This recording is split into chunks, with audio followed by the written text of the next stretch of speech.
बोलो गैस माता की जय। आज चैत्र शुक्ला कामदा एकादशी। आज की एकादशी का नाम कामदा है।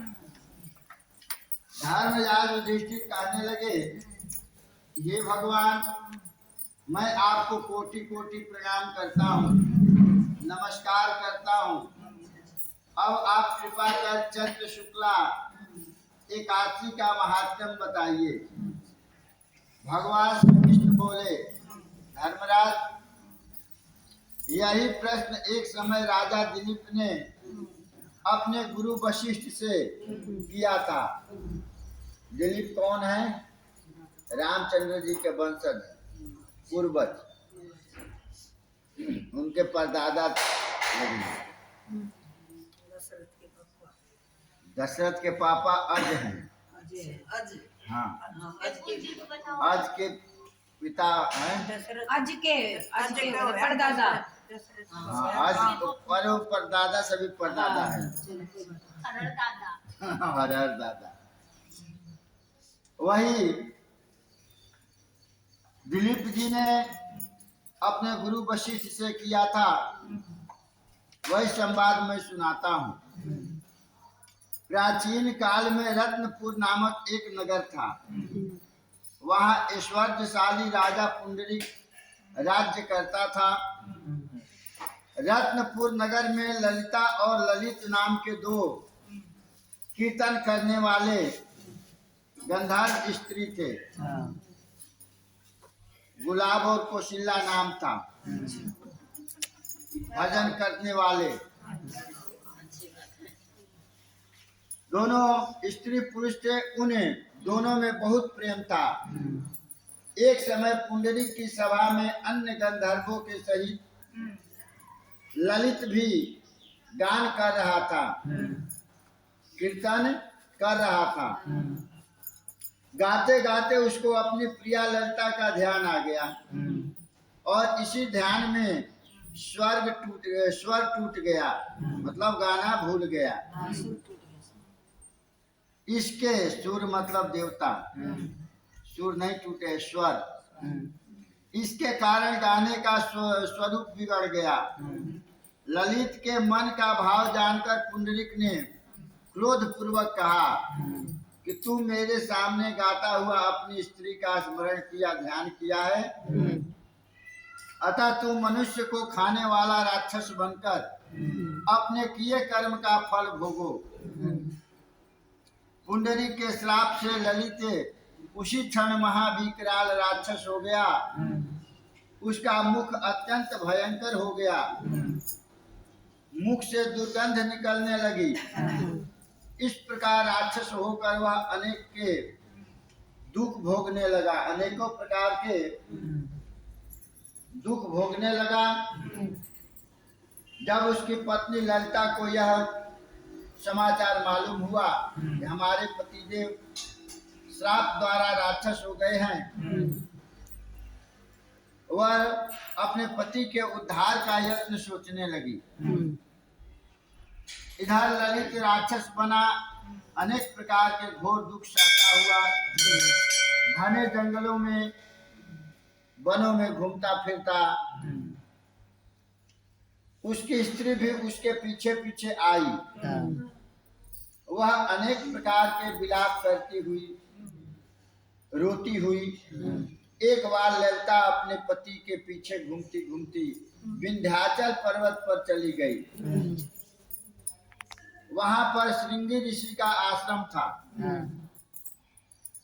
ललिता श्रृंगी ऋषि के आश्रम में गई। वहां जाकर उसने विनीत भाव से प्रार्थना किया श्रृंगी ऋषि को। उसे देखकर श्रृंगी ऋषि बोले, हे शुभगे, तुम कौन हो और यहाँ किस लिए आई हो? ललिता बोली कि हे मुने, मेरा नाम ललिता है। मेरे पति राजा पुंडरीक के श्राप से राक्षस हो गए हैं। उनके उद्धार का कोई उपाय बताइए। श्रृंगी ऋषि ने कहा, हे गंधर्व कन्या, चैत्र शुक्ला एकादशी का नाम कामदा एकादशी है। पहले के गंधर्व ही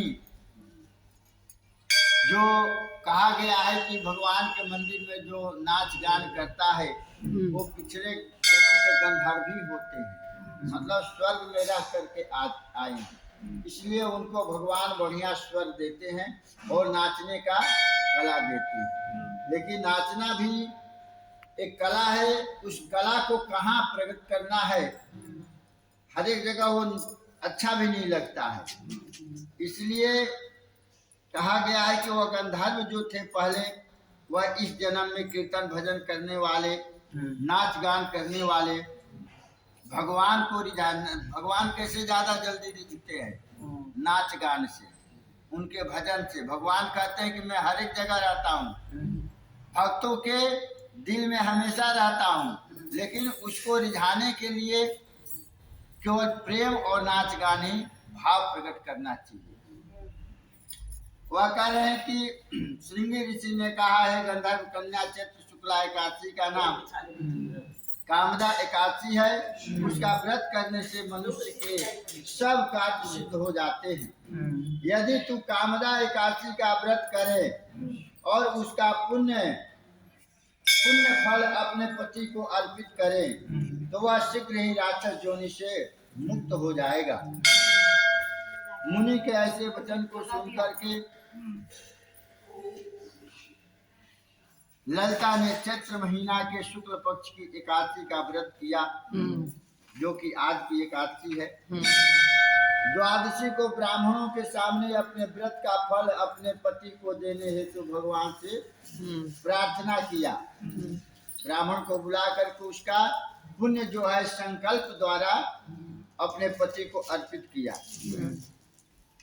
उसने कहा, हे प्रभु, मैंने जो यह व्रत किया है इसका फल मेरे पति देव को प्राप्त हो, वह राक्षस योनि से मुक्त हो जाए।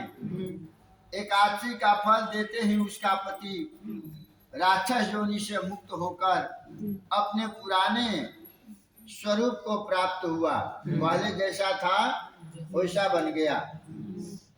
फिर वे दोनों अनेक सुंदर वस्त्राभूषणों से युक्त होकर अपने लोक को चले गए।